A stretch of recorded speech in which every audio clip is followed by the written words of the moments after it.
The massive Zithrani warships appeared at the edge of the solar system without warning. Their dark metal hulls absorbed the distant sunlight, making them look like moving shadows against the stars. Earth's radar systems detected them first. 12 enormous vessels, each one bigger than the largest human spacecraft ever built. Admiral Peter Hudson stood in the command center of Earth's defense headquarters, his face grim as he studied the holographic display. The alien ships were moving in a perfect formation toward Earth. "Send the alert to all bases," he ordered.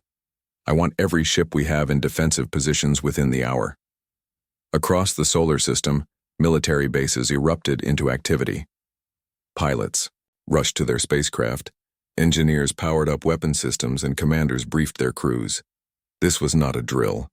This was humanity's first contact with an alien species, and they had come with what looked like a war fleet. The starship Defiant was patrolling near Mars when the order came. Lieutenant Commander Olivia Grant, the ship's second-in-command, was reviewing maintenance reports when the alert sounded. "Captain," she called out, "we've got 12 unknown vessels entering the system. Defense Command is classifying them as extraterrestrial." Captain Richard Bell moved quickly to the command deck. "Position?" "Beyond Neptune, sir. Moving inward at speeds we can't match." Bell nodded. "Send a message to command. The Defiant stands ready."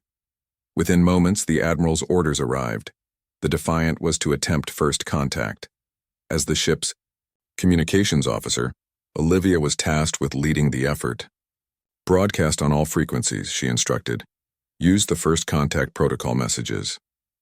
The first contact protocol had been developed decades ago by a team of linguists, mathematicians, and anthropologists. It contained basic mathematical sequences, simple atomic diagrams, and other universally recognizable patterns designed to establish communication with any intelligent species. Hours passed with no response from the alien vessels. They continued their steady approach toward Earth. Far away, orbiting Jupiter, scientist Alan Reeves was working in his laboratory aboard the research station Einstein. The station was home to Earth's most advanced shield technology research program. Alan had just finished testing a new energy dispersal system when the station's director called an emergency meeting. "We've made contact with an alien species," the director announced to the shocked scientists. "Or rather, they've made contact with us. Defense Command has ordered all research stations to prepare for possible hostile action." Alan felt a mix of excitement and fear. Like many scientists, he had always believed intelligent life existed elsewhere in the universe. But he had hoped first contact would be peaceful. "What do we know about them?" he asked. "Very little. They haven't responded to our communications, but they're heavily armed, based on our scans." What the director didn't mention was that Alan Reeves was more than just a shield researcher. 5 years earlier, he had volunteered for a classified program that had altered his cellular structure. The program, authorized by General Karen Winters, had been designed to create soldiers who could survive energy weapon attacks. Alan was the only successful subject. The changes had been painful. For weeks after the procedure, every nerve in his body had felt like it was on fire. But the results were remarkable. His cells could absorb and redistribute energy in ways that should have been impossible. During testing, he had survived direct hits from laser weapons that would have killed anyone else instantly. Only General Winters and a handful of others knew about Alan's condition. Now, as alien warships approached Earth, his unique abilities might become humanity's most valuable asset. Back at Earth Defense Headquarters, Admiral Hudson received an urgent message. The Zithrani had finally responded. The main screen filled with the image of an alien being. It had dark gray skin, 4 yellow eyes arranged in a diamond pattern, and bony ridges where a human would have hair. When it spoke, its words were translated by a computer. "We are the Zithrani Imperium," the alien declared. "We have studied your world. Your technology is primitive. Your defenses are weak. We offer you the chance to surrender now and serve as our subjects." Admiral Hudson's expression remained neutral. "We welcome peaceful contact with other species, but we do not surrender our freedom. We invite you to establish diplomatic relations and exchange knowledge." The alien's upper eyes narrowed. There is no diplomacy. There is only victory or defeat. You have one Earth day to reconsider. After that, we will demonstrate our power. The screen went dark. Send a message to the Defiant, Hudson ordered. I want Lieutenant Commander Grant to continue attempting communication. We need to buy time. Olivia Grant received her orders and immediately began broadcasting new messages to the Zithrani fleet. She included information about Earth's history, culture, and achievements, hoping to find some common ground with the aliens. Meanwhile, a secure communication channel opened between General Winters and Alan Reeves. Alan, the general said, her face serious on the video screen, we need you back on Earth immediately. A special transport is already on its way to your station. Is this about the aliens? Alan asked. Yes. We've learned they possess a weapon of tremendous power. If they use it against Earth, millions could die. We need to show them that humans aren't as weak as they believe. Alan understood immediately. You want me to demonstrate my abilities? It's risky, I know. But if they see that their weapons can't kill you, it might make them reconsider. At minimum, it could buy us time to evacuate major cities. Alan didn't hesitate. I'll do it. As the transport ship carried Alan back to Earth, the 12 Zithrani warships moved into position around the planet. Their massive hulls blocked out, the stars in patches of sky visible from Earth. People around the world looked up in fear and wonder. In the Zithrani flagship, Supreme Warlord Krithax studied the human transmissions with disgust. His species had conquered 17 other worlds before reaching Earth. None had resisted for long once they witnessed the power of the Void Cannon. These humans are either brave or foolish, he said to Field Commander Ziklar. Perhaps both, Ziklar replied. Their transmissions show they value individual freedom highly. They may choose death over submission. Then death they shall have, Krithax declared. Prepare a demonstration of the Void Cannon. Target one of their smaller cities first. When they see it vanish into nothing, they will understand their situation. What Krithax couldn't know was that Earth's leaders had a plan. It was desperate and dangerous, but it was a plan. And at its center was a man whose body had been changed in ways that might just save humanity from extinction. Alan Reeves looked out the window of the transport ship as it descended toward Earth. The Zithrani warships loomed in the sky like dark mountains. In less than 12 hours, they would attack, and he would be humanity's first line of defense. Alan Reeves arrived at Earth Defense Headquarters as night fell over the city. Armed guards escorted him through empty hallways to a secure meeting room deep underground. Inside, General Karen Winters waited with Admiral Hudson and a small team of military leaders. Thank you for coming so quickly, General Winters said, gesturing for Alan to sit. Admiral Hudson activated a holographic display showing the Zithrani ships positioned around Earth. They've given us until dawn to surrender. We have less than 8 hours. Alan studied the alien vessels. What do we know about their weapon? Very little, General Winters replied. Our scans show energy building in their main ships. Whatever it is, it's unlike anything we've encountered. They call it the Void Cannon, a voice said from the doorway. Lieutenant Commander Olivia Grant entered the room, looking tired but determined. I've been analyzing their communications. They've mentioned it several times. They seem very confident in its power. Admiral Hudson nodded grimly. Which is why we need you, Alan. If this weapon is as destructive as they claim, we need to show them it's not as effective as they think. Alan understood the plan immediately. His altered cells could absorb and redistribute energy. In theory, he might survive a direct hit from the alien weapon, but there were no guarantees. I need to be honest, General Winters said quietly. We don't know what this weapon does. The risk to you is enormous. Alan looked around at the grim faces. These people carried the weight of humanity's survival on their shoulders. I volunteered for the cellular modification program knowing the risks, he said. I'll volunteer for this too. The memories of that program flashed through Alan's mind. He had been 28 when he joined, an orphan with no family ties. His parents had died in an energy plant accident when he was just 12. Perhaps that was why he had volunteered. to give meaning to their deaths by helping protect others from similar fates. The cellular modification procedure had been developed in secret. It used radiation and genetic therapy to change how human cells responded to energy. Most volunteers suffered terrible side effects. Some died. Alan was the only one whose body fully accepted the changes. Now, in Earth's darkest hour, his unique condition might be the key to survival. General Winters outlined the plan. Alan would pilot a small craft directly toward the Zithrani flagship.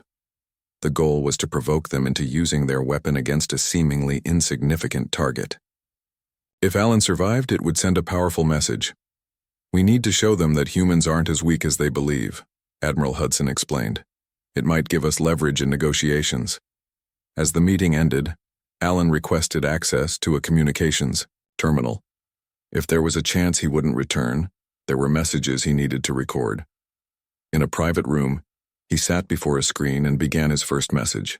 "Dr. Susan Blake," he said, picturing his colleague's face. "Susan, if you're watching this, then things didn't go exactly as planned." Susan was more than just a fellow scientist. Over the past 2 years working together on Jupiter's research station, they had grown close. Neither had put their feelings into words, always thinking there would be time later.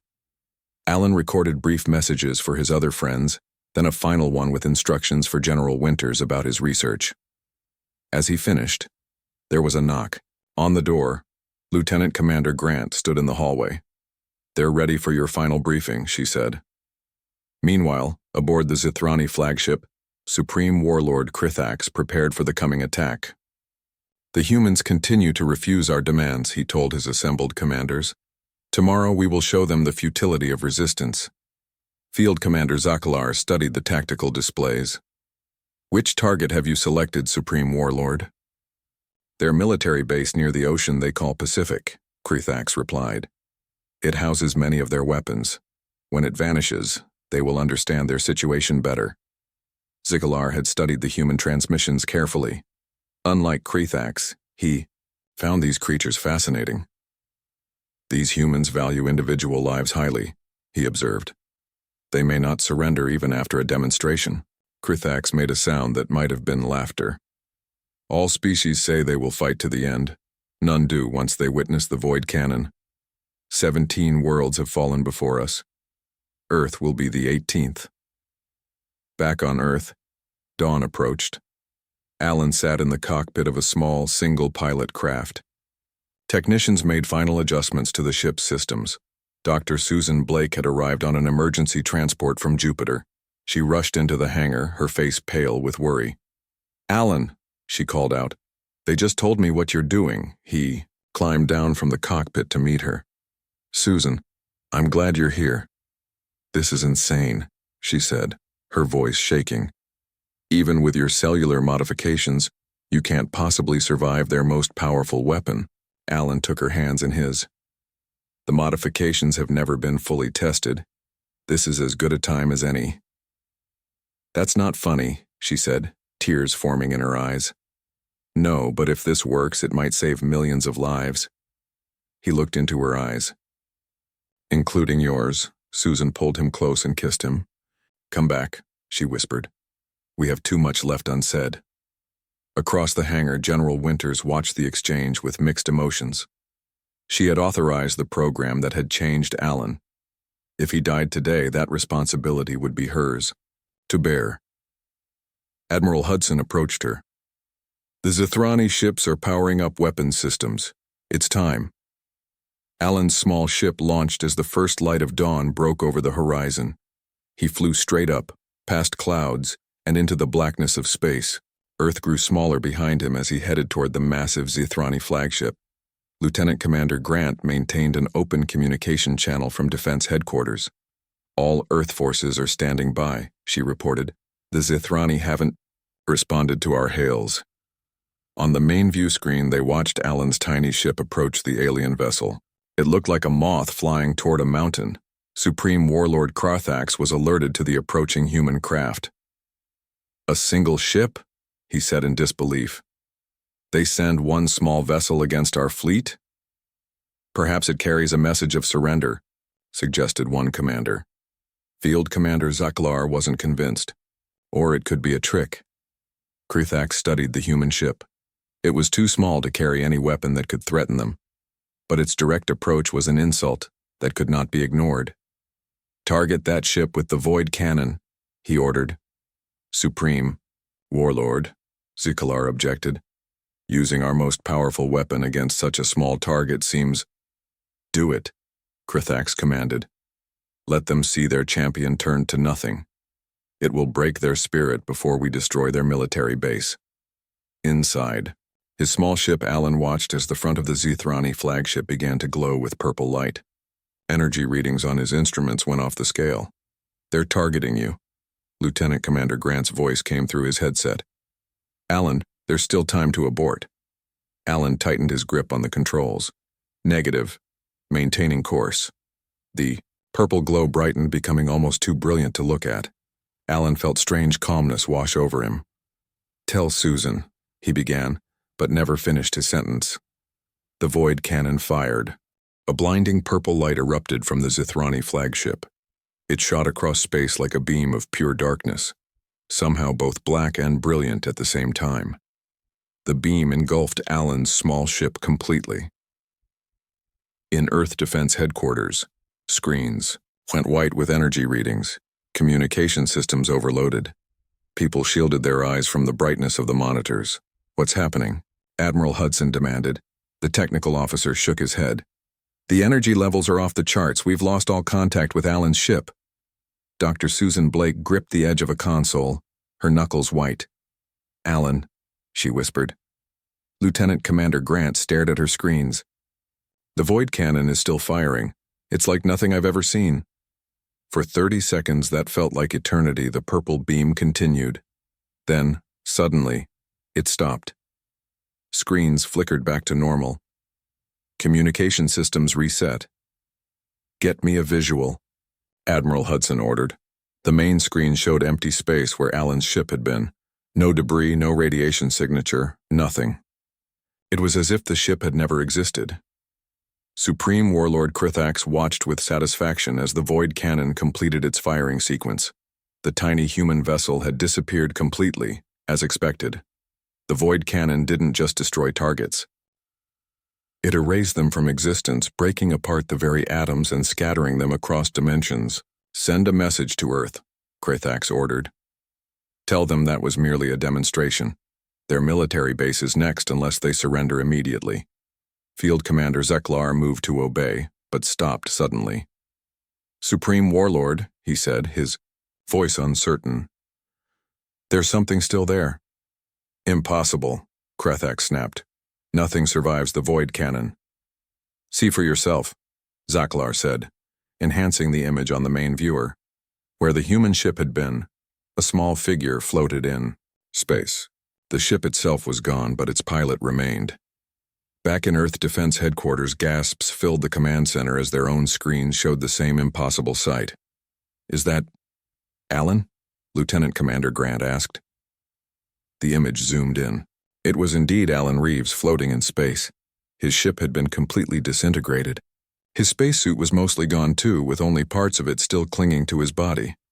By all rights, he should have been dead instantly, exposed to vacuum, hit by the most powerful alien weapon known.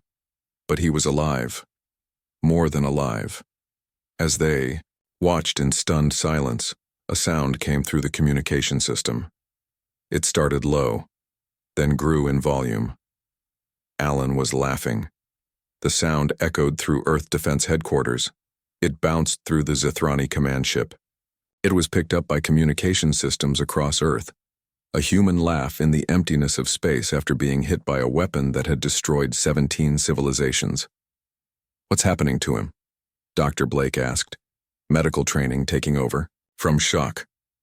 "He's exposed to vacuum. He should be dead." General Winters stepped forward. "The cellular modification program," she explained quickly. "It changed how his cells handle energy. The void cannon is an energy weapon. Somehow his body must be absorbing it."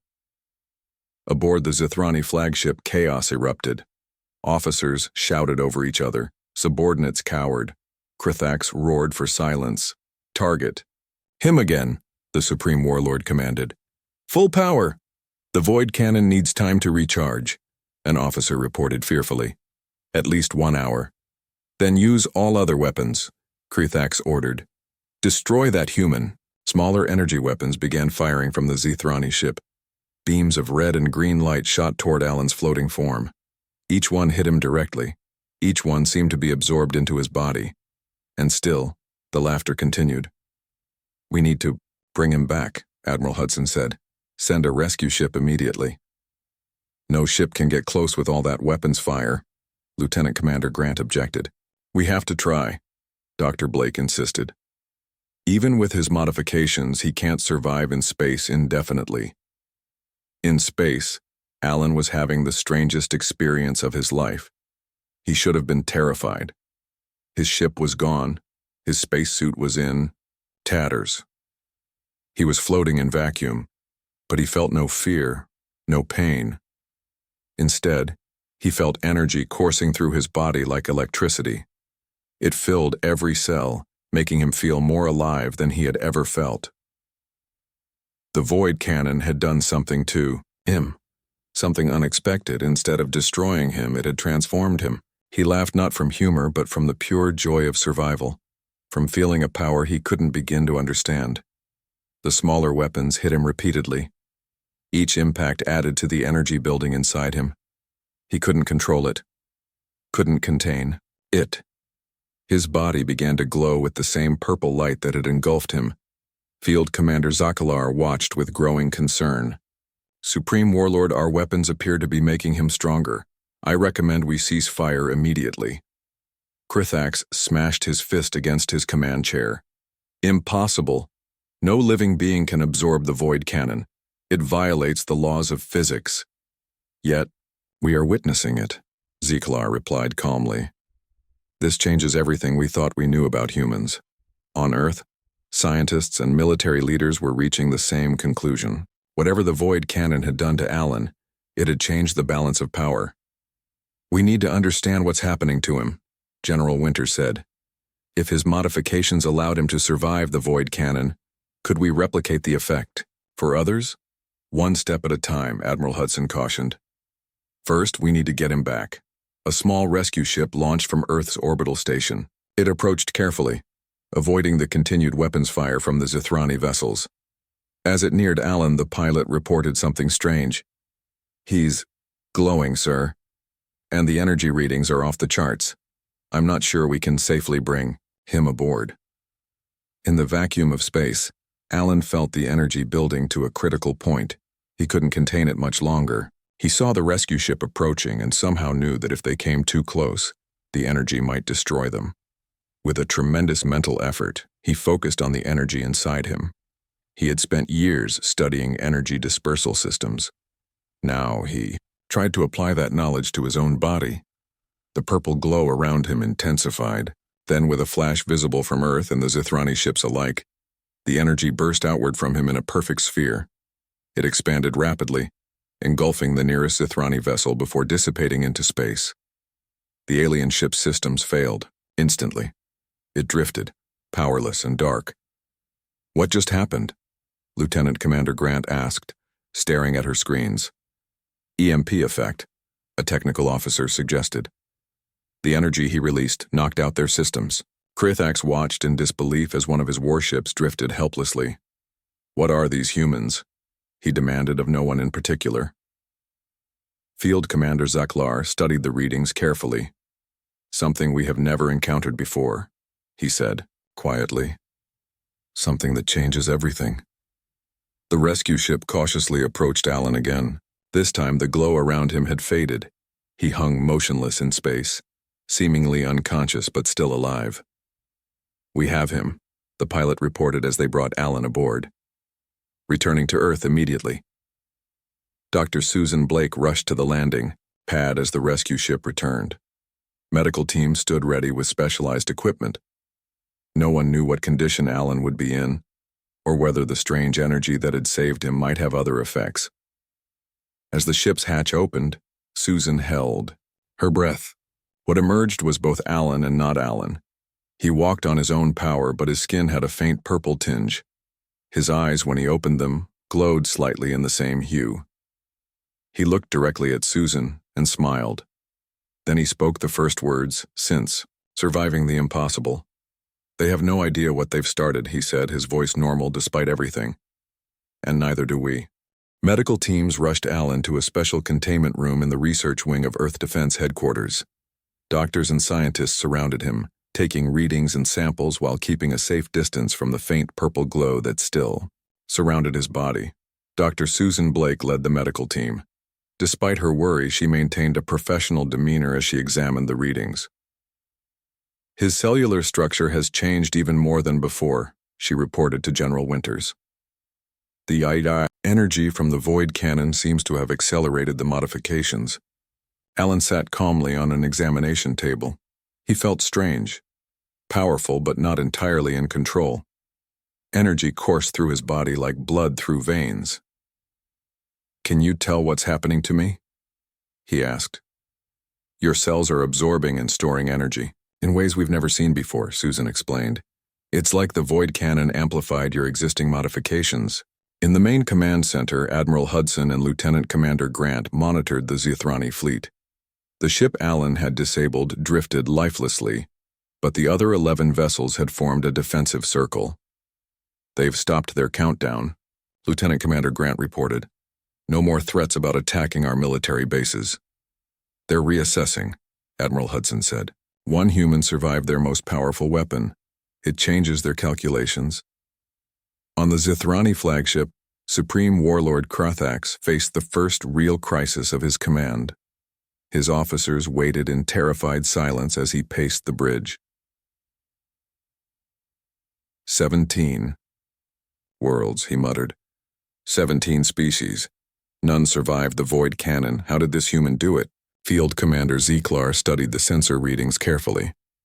The human's biological structure is unlike anything in our records.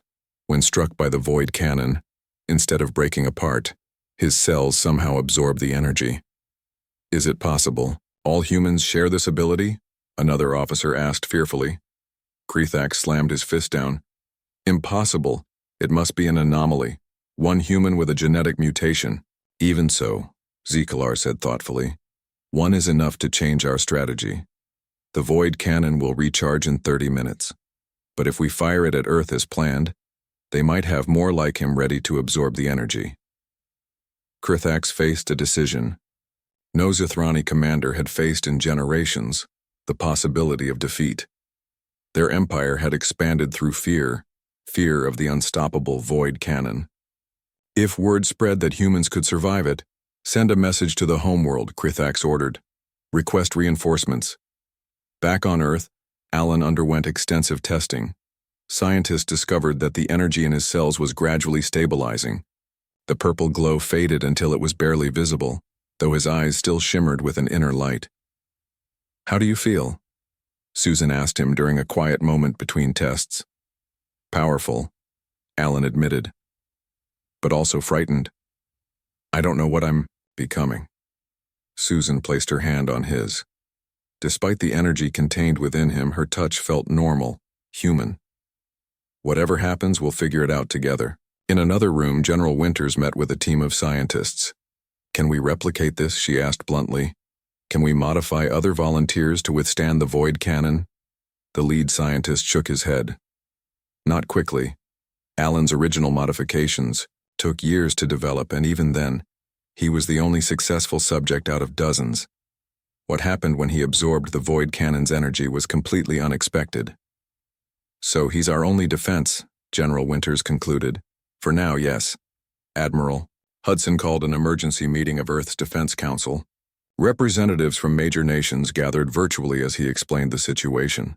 "The Zithrani have stopped their immediate attack plans," he reported. "Alan Reeves surviving their weapon has bought us time, but we don't know how long that will last."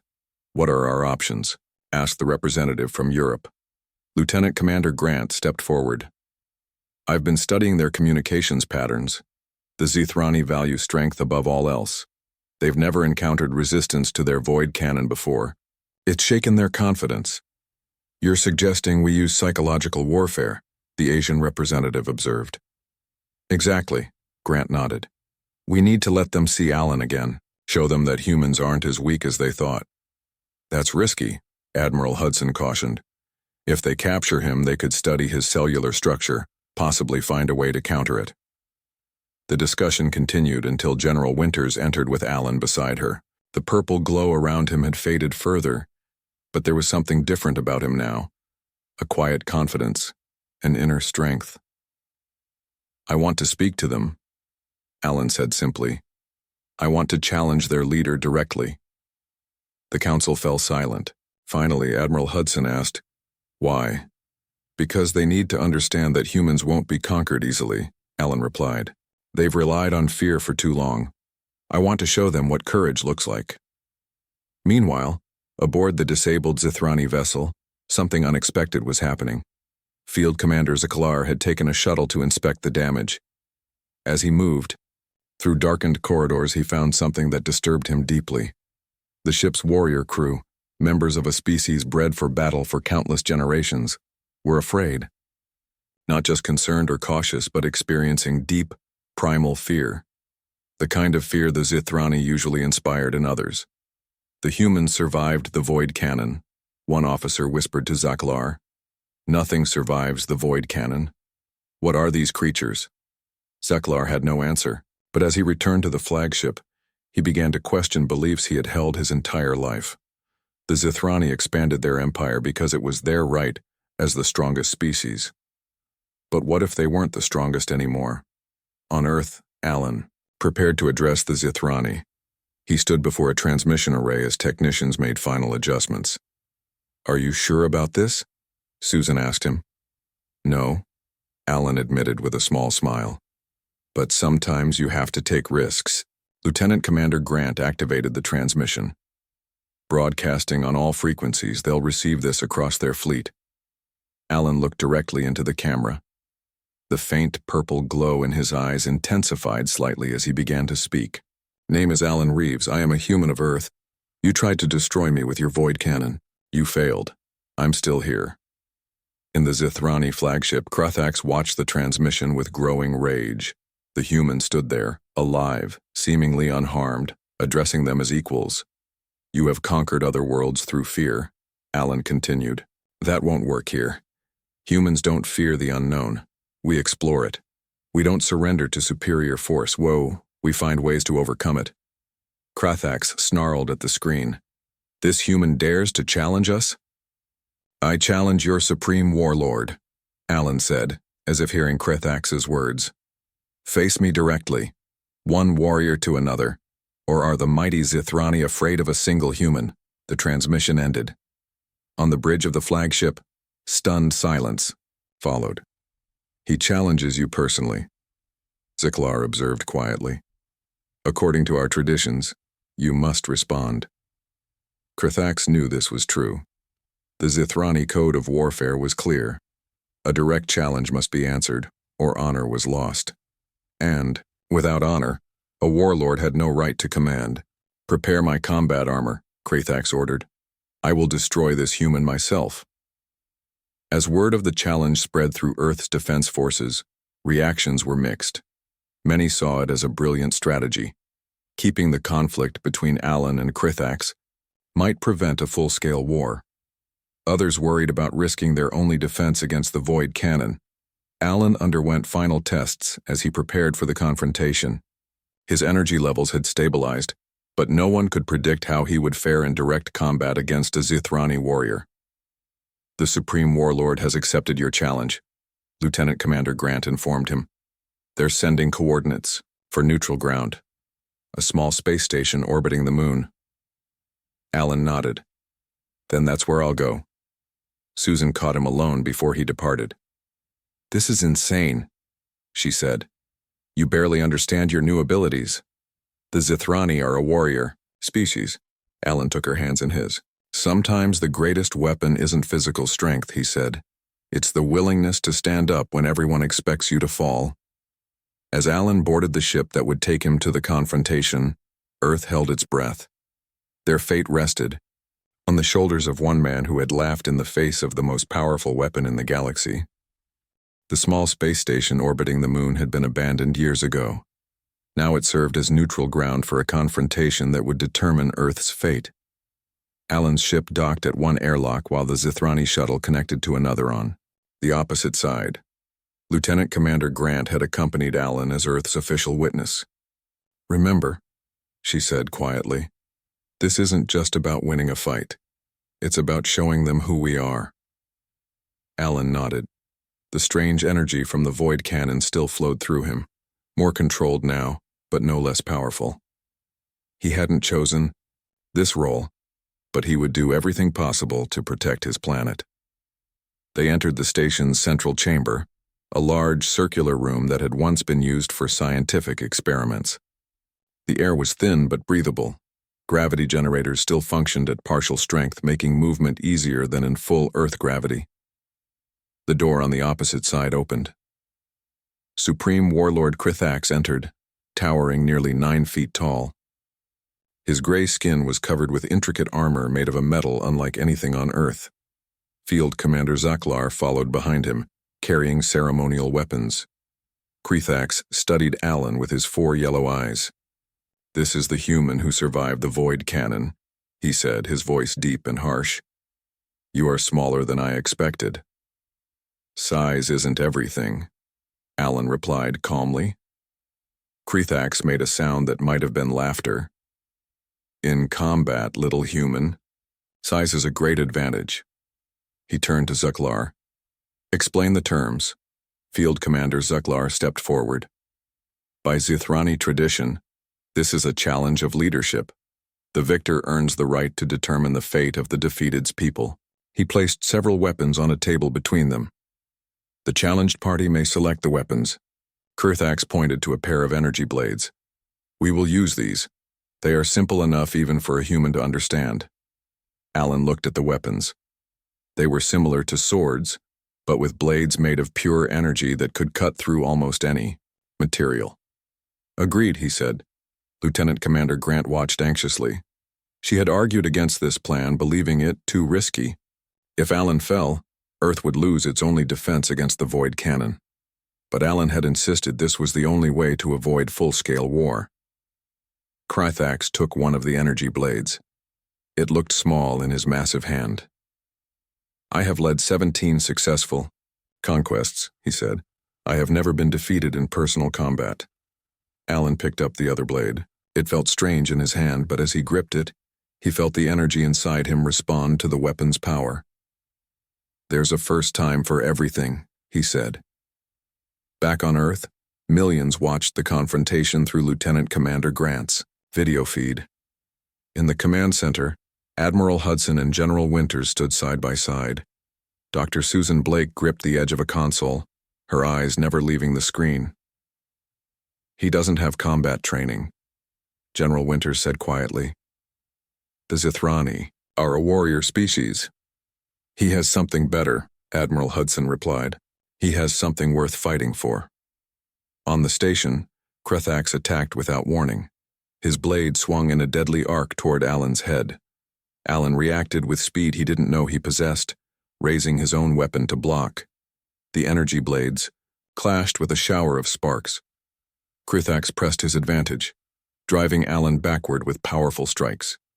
Each impact sent vibrations through Alan's arms, but with each blow he felt the energy inside him respond, flowing to where it was needed, strengthening his muscles, sharpening his reflexes.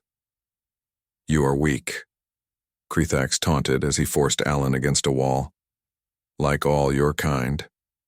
Alan didn't waste breath responding. He focused on the energy within him, the same energy that had allowed him to survive the void cannon. He had absorbed the most powerful weapon in the galaxy. He could withstand this. As Krithax swung again, Alan didn't block. Instead, he moved with surprising quickness, stepping inside the Zithrani's reach. The alien's greater size became a disadvantage in the close quarters. Alan's blade found a gap in Krithax's armor, cutting a shallow wound. Krithax roared in pain and surprise.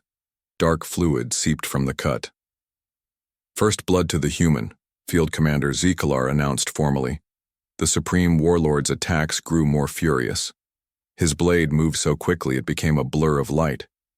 Alan couldn't block every strike. A slash caught his shoulder, cutting through his suit and into flesh. Another grazed his leg. But something strange happened with each wound. Instead of weakening him, the pain seemed to trigger the energy inside him. Purple light glowed faintly around the cuts as they partially healed almost immediately.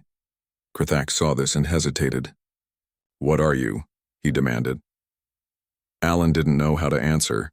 He wasn't fully human anymore, not since the void cannon had changed him. But he wasn't alien either. He was something new. Taking advantage of Krathak's hesitation, Alan attacked. His blade moved with precision, striking at the joints in the Zithrani's armor. He was smaller but faster, and with each passing minute he better understood how to use the strange energy within him. The fight continued, both combatants landing blows. Krathak's superior strength and experience were matched against Alan's, growing power and adaptability. The chamber echoed with the clash of energy blades. Lieutenant Commander Grant watched in amazement. Alan fought not with the skill of a trained warrior but with something more basic, pure survival instinct enhanced by his transformed body. On Earth, Dr. Susan Blake noticed something on her monitors. "The energy readings from Alan are fluctuating," she told General Winters. "I think he's reaching some kind of threshold."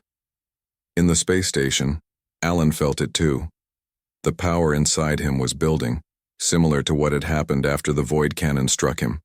He couldn't contain it much longer. Krathak sensed weakness and pressed his attack, driving Alan to his knees with a powerful overhead strike.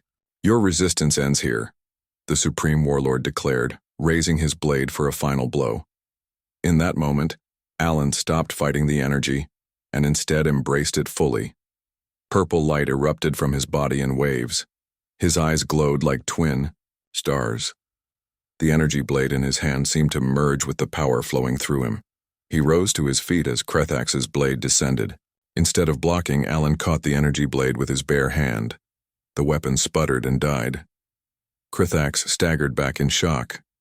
"Impossible." Alan stepped forward. His voice echoed strangely, resonating with power. "You attacked my world. You tried to destroy me. You failed." Field Commander Zeklar watched with growing understanding. The Zithrani had ruled through fear of their superior weapons. But this human had absorbed their greatest weapon and made its power his own. This changed everything they believed about their place in the galaxy.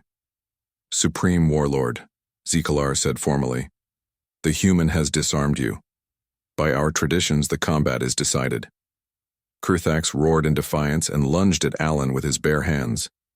Alan didn't move. The energy surrounding him flared brightly as Krathak touched it.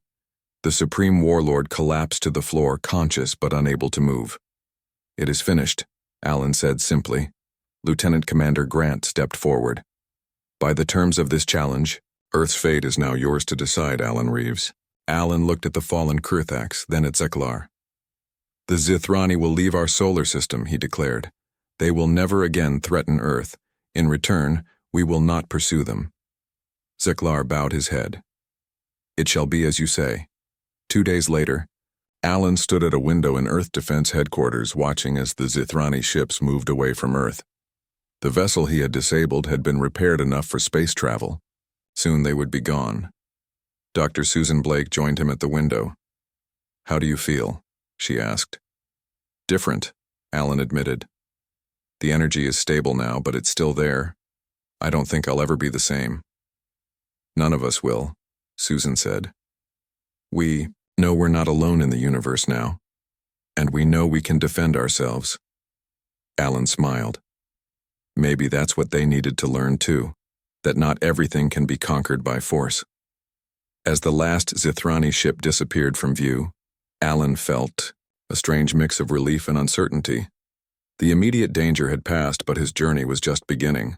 Whatever he was becoming, whatever the void cannon had changed him into, he would face it with the same courage that had allowed him to laugh when struck by the most powerful weapon in the galaxy. "Ready to get back to work?" Susan asked, taking his hand. "We have a lot to learn about your new abilities." Alan nodded. Ready, he said, and together they turned away from the window toward the future.